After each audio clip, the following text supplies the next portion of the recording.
learners. Then, it is a much more educator-involved process with the learner's learning process. Okay, ito po ay sample lesson plan in mathematics. Actually, that is sample exemplar lesson plan na pinasa po namin sa NCR na maaari pong gamitin nationwide. Okay, ito po yung parts na lang po ng lesson plan ha, para hindi na po tayo masyadong magtagal. Ito po yung layunin. Dahil ang math po namin ay 50 minutes, hindi ko po alam po hanggang grade 6. Tama po ba? 50 minutes po lahat. Kinakailangan meron po tayong tatlong objective. We have the cognitive, affective, and psychomotor. Then number 2, paksa. Ano po yung paksa? May paksang aralin.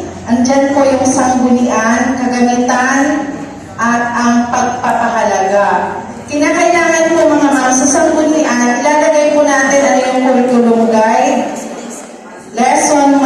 learners materials, anong pamina, lesson guide in elementary mathematics, ano yung pamamaraan. Ano po yung pamaraan? Under letter A, panimulang gawain. Number 1, pagsasanay. So sa pagsasanay, dapat ilalagay natin ano yung gagamitin ng bata. Lahat po ng mga bata po namin sa grade 1, meron po silang sariling mini board. So, pag pinasagutan po namin ito, kinakailangan lahat po sila ay sasagot. Then, number 2, balik-aral, composing and decomposing, gumamit ng show cards.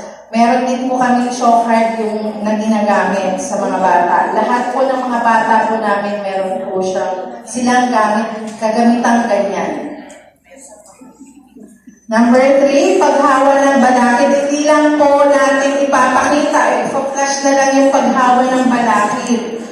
Pagsamahin, set, pwede po natin i-active out. Pwede rin po siyang magpakita ng real object or pictures para po mabigyan ng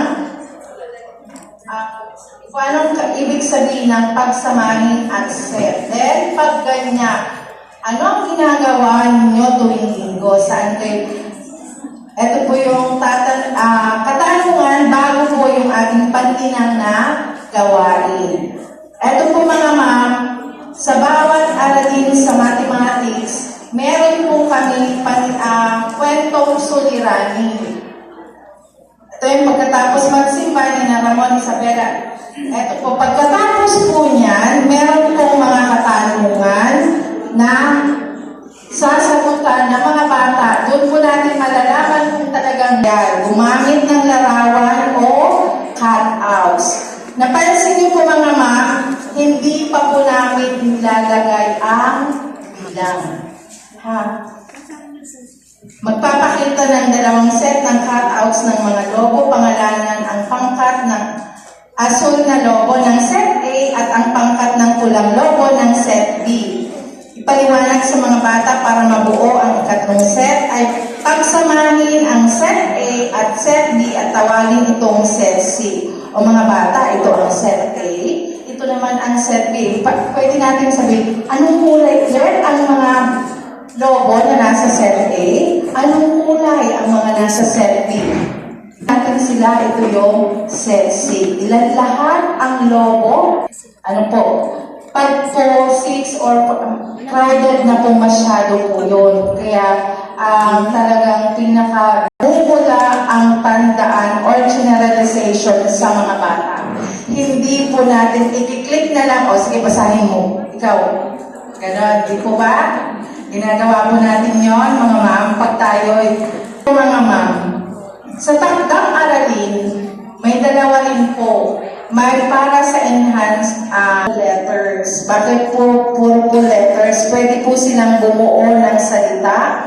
Pwede rin po sabihin sa mga bata anong letter yan. Kasi may mga bata po kami sa grade 1, hindi pa po ma-recognize lahat ang mga alphabets.